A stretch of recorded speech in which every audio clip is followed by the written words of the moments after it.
নমস্কার বন্ধুরা, আজ আমি তোমাদের পাঠ করে শোনাবো সুকুমার রায়ের খাসির গল্প। গল্পের নাম হলো ঠুকে মারি আর মুখে মারি। তবে শুরু করলাম আজকের গল্প পাঠ, ঠুকে মারি আর মুখে মারি। মুখে মারি পালোয়ানের বেজায় নাম, তার মতন পালোয়ান নাকি আর নাই। ঠুকে মারির সত্যিকারের মস্ত পালোয়ান। মুখে মারির নাম শুনে সে হিংসায় আর বাঁচে না। শেষে একদিন ঠুকে মারি আর থাকতে না পেরে কম্বলে 90 মণ আটা বেঁধে নিয়ে সেই কম্বল কাঁধে ফেলে মুখে মারির বাড়ি রওনা হলো।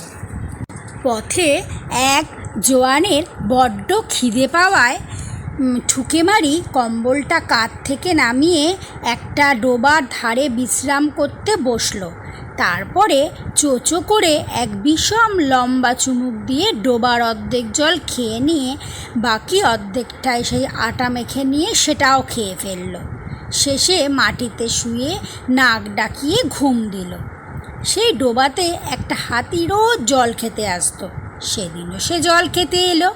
ডোবা খালি দেখে তার রাগ হলো। পাশেই একটা মানুষ শুয়ে আছে দেখে সে তার মাথায় দিল গোদা গোদা পায়ের লাথি। ঠুকে মারি বলল, ওরে মাথা টিপেই দিবি, যদি একটু ভালো করে দে না বাপু। হাতির তখন আরও বেশি রাগ হলো। সে সুরে করে ঠুকে মারিকে তুলে আছাড় মারতে চেয়েছিল, কিন্তু তার আগেই ঠুকে মারি তড়াক করে লাফিয়ে উঠে হাতি মশাইকে থলের মধ্যে পুরে রওনা হলো।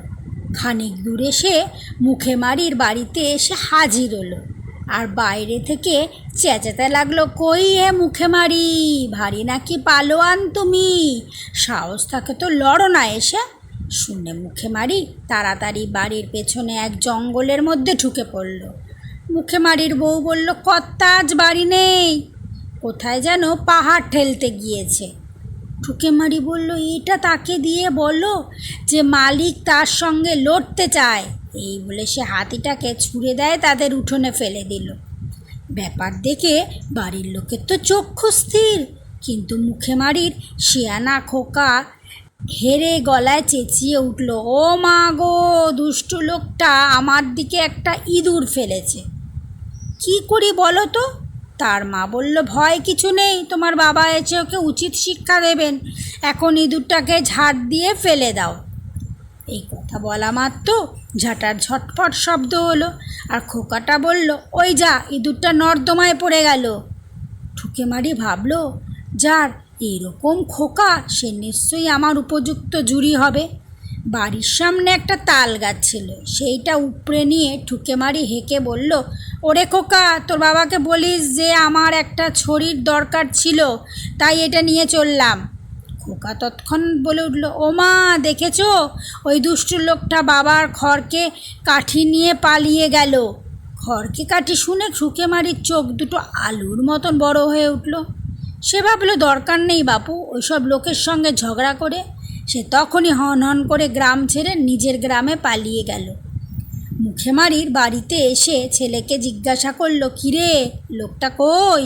খোকা বলল, ওই তাল গাছটা নিয়ে পালিয়ে গেল। আর এই কথা শুনে মুখে মারি ভয়ানক রেগে বলল, হতভাগা, তুই আমার ছেলে হয়ে আমার নাম ডোবালি? দরকার হলে দুটো কথা বলতে পারিস নে, যা আজই তোকে গঙ্গায় ফেলে দিয়ে আসবো। এই বলে অপদার্থ ছেলেকে গঙ্গায় ফেলে দিতে চলল। কিন্তু গঙ্গা তো আর গ্রামের কাছে না, অনেক দূর।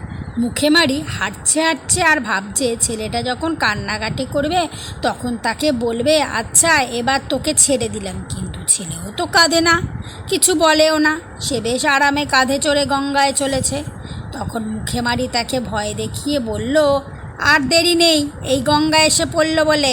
ছেলেটা চট করে বলল উঠে, হ্যাঁ বাবা, বড্ড জলের ছিটা লাগছে।